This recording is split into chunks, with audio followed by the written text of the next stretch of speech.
still valid. And if you look at the Ten Commandments, and if you know, it doesn't take a very clever person or rocket science, you know, to understand that if we all started practicing the Ten Commandments, you know what kind of a world this would be. So I think it's an amazing thing that people, unfortunately, it's headlines, you know, headline news. People are they're heat-seeking journalists, you know, will always find something to try and blow up.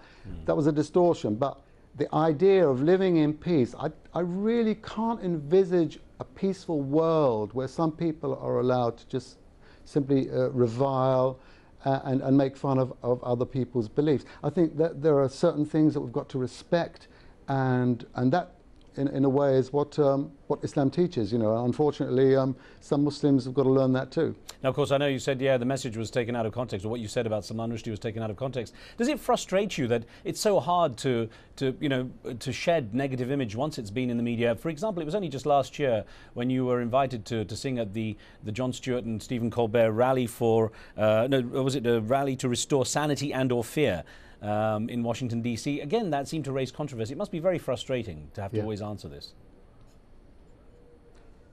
It is, but you know, the great thing was, Riz, is, you know, when I started that song, I mean, the buzz that I felt coming from the crowd of 250,000 people, it was amazing. They didn't want me to stop, so Ozzy Osbourne, of course, he kind of broke up my song. People were pretty angry at that, actually, but the feeling I got from the moment, it was so beautiful, and that's really a message that I continue to send out.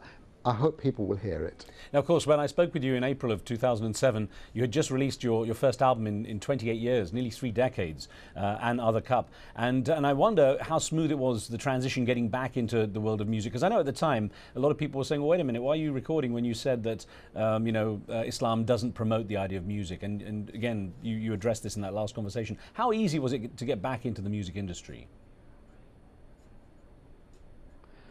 It was kind of easy, you know. We've got people lining up to give me checks to go on tour and all sorts of things, you know. There's lots of opportunities, but the thing is, I still believe in integrity, and I believe that what I'm doing, like for instance, this song, you know, My People, there's no better way to use music than for something meaningful, and for a cause, for something which is an ideal, a human ideal, and we've got lots of those that have gone missing somehow, and we've got to get back to that place. And I think, when I wrote songs, you know, when I wrote songs like Where Do the Children Play, that was an ecological song, you know, it was talking about, let's look after this earth.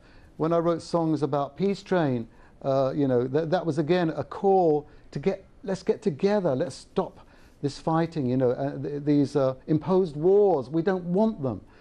So I was a flower child, and in a way I've never stopped being a flower child, and I believe that Islam maybe blossom a little bit more.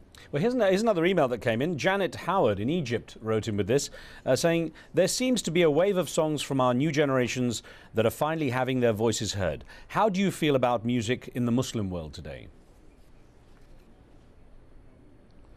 I think the Muslim world is, you know, is adjusting to the new age of the reality of you know, the internet and the democratic, you know, surge which we're feeling right now, which we're seeing right now, is an amazing thing, and it's a beautiful wind of change which is coming, you know, forcing governments to start to listen and to hear the people, and that's brilliant. And music is just an incredible way and a beautiful way which can harmonize people's hearts and minds, and you know, send out a message.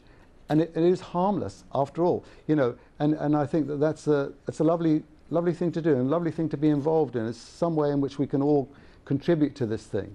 Now, of course, you wrote My People for the people of Egypt and the Arab world, and of course that just continues that unrest. And I know that you'd also started a charity some time back called Small Kindness, which focuses on orphans. Do you see that charity playing any kind of role in this sort of post-turbulent environment in the Middle East? Yeah, I mean, we're always trying to be where we can help. The problem here, of course, is an immensely political one as well. So it's very difficult to get involved until things settle down in certain areas. But, like for instance, in Egypt, you know, there's a whole new opportunity for the country to rebuild itself, to re-identify itself with its aim and with its people, with its history. And I think that's a wonderful thing. So we're going to try and be involved with Small Kindness. And we also have another very interesting project actually in London. We're establishing a centre called the Maqam Centre, which is essentially a centre to build bridges and to enable people to see a broader view of Islam based on the Prophet Abraham. Of course, a lot of people don't know that there wouldn't be Mecca if Abraham didn't go there and leave his family in that valley. We wouldn't have a place called Mecca today. So therefore, a lot of people don't know the position of Abraham or his children, his offspring, the prophets in Islam. We want to teach that, and we've got a great centre there which is going to be open, I think, very soon. And it's going to have exhibitions, prayer space, there's going to be a swimming pool, cafe, etc. So a different kind of Islamic centre, if you like. It's not really an Islamic centre, it's a centre for people. All right. I was going to ask you about the Maqam Centre, but I also wondered, with the kind of backlash there's been, we saw, of course, in the US, that multicultural religious centre that was being planned, or certainly, you know, initially they called it the Muslim Centre near Ground Zero, the attack site of 9/11. There was a lot of backlash with people saying that this was a, you know, very negative thing. I wonder, have you faced any kind of resistance in Britain where there is still some Islamophobia? Well, there's always doubt. You know, people have doubts with what they don't see. And so while the building work is going on, you know, people are going, hey, what's this going to be, you know? So you know, we're opening the doors, making sure people understand what this thing is. It's to benefit everybody, but it's a prayer space, a place where people can gather together, intellectuals, artists, you know, discuss, can work together, workshop together. And so there's multifarious activities. When you look at the Ground Zero issue, I mean, you know, it was really, again, it was like political, if you like, credibility being driven up for some people, saying what they believe to be the thing that most people would agree with. And I think it was totally wrong, because in a way the person that's I think initiating that mosque was trying to do exactly what we're trying to do here with the Maqam Centre. Right. But it wasn't seen because everybody got the headline first.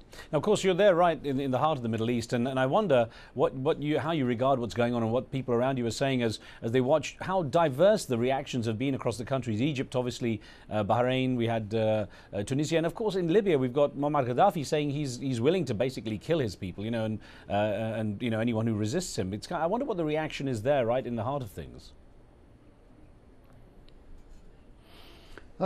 It's pretty quiet, apart from, you know, what we're watching on Al Jazeera. So, you know, we watch it avidly because that gives us the news. And I mean, I must say, I must commend you on you know, the incredible ability that you have to project what's happening right now. But a lot of people, you know, they're just watching with anticipation, and it's still very peaceful here. You know, we've got people going to the beach. Now, of course, My People, the song you've written for Egypt and the rest of the Arab world, now is going to be available as a free download, isn't it? Tell me how that's going to work. Well, we're just waiting now for the green light, but pretty soon it's going to be available for free download all around the world. We're hoping through all the major digital outlets, including iTunes and everything. So, and also, of course, my son.